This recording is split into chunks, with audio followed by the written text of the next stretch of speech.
Praise the Lord. ఈరోజు Bible ధ్యానము, మన ముందుగా పోవుచున్న దేవునితో ఒక సంవత్సరము.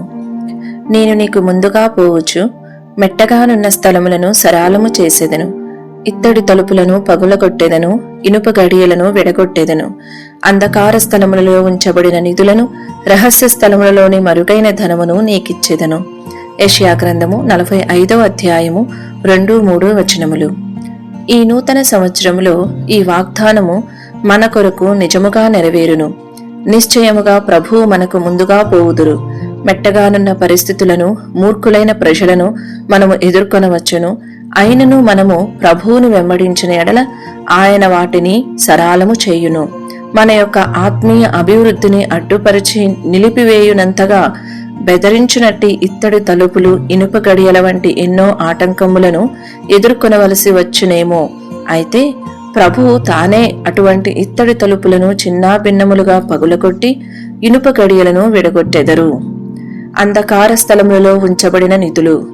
మన యొక్క మార్గములో అచ్చటచ్చట కొన్ని అంధకారపు అతుకులు, మాసికలు ఉండవచ్చును. అయినను అంధకారములో ఉన్న ఎన్నో అమూల్యమైన విలువైన ఆత్మలను విశేషమైన నిధులుగా ఈ సంవత్సరము మనకిచ్చేదనని ప్రభువే స్వయముగా వాగ్దానము చేసియున్నారు. రహస్య స్థలములలోని మరుగైన ధనము. ఇచ్చట రహస్య స్థలములు అనగా మనము మహోన్నతుని చాటున నివసించుటయై ఉన్నది, అనగా ప్రార్థనా జీవితమనడి రహస్య గదిని చూపించుచున్నది. 91వ కీర్తన 1వ వచనము. ఎవరైతే ఒక లోతైన ప్రార్థనా జీవితము కలిగియుందురో అట్టి వారికి మరుగైన ధనము ఉంచబడి ఉన్నది. ఇశ్రాయేలీల వలనే మనము కూడా అరణ్య యాత్రలో ఉన్నాము. అయితే ప్రభువు తానే మన ముందుగా వెళ్ళేదనని వాగ్దానము చేసిరి. నా సన్నిధి నీకు తోడుగా ముందుగా వచ్చును, వెళ్ళును, నేను నీకు విశ్రాంతి కలుగజేసేదనెను. నిర్గమాకాండము 33వ అధ్యాయము 14వ వచనము. మనకు విశ్రాంతినిచ్చుటకు ఆయన సన్నిధి మన ముందుగా పోవుచున్నది. మనము మన యొక్క నిత్య విశ్రాంతిలో చేరు వరకు ఆయన సన్నిధి మనతో కూడా వచ్చును. నా సన్నిధి మీతో నిలిచియుండును అని కాదు, కాని నా సన్నిధి నీకు తోడుగా వచ్చును అని ప్రభువు చెప్పిరి. దేవుని సన్నిధి అను దానిలో ముందుకు సాగి వెళ్ళుట అనునది కలదు. అది మనలను ముందుకు సాగిపోజేయును. అది మనలను ముందుకు సాగిపోవునట్టి తీవ్రమైన క్రైస్తవునిగా చేయును. సువార్తకు ముందుగా సాగిపోవునట్టి శక్తి కలదు. కాబట్టి మీరు వెళ్ళి సమస్త జనులను శిష్యులనుగా చేయుడి. ఇదిగో సదాకాలము మీతో కూడా ఉన్నాను. మత్తయి సువార్త 28వ అధ్యాయము 19-20 వచనములు. యెహోవా మీ పక్షమున యుద్ధము చేయును, సాగిపోవుడి. నిర్గమాకాండము 14వ అధ్యాయము 14-15 వచనములు.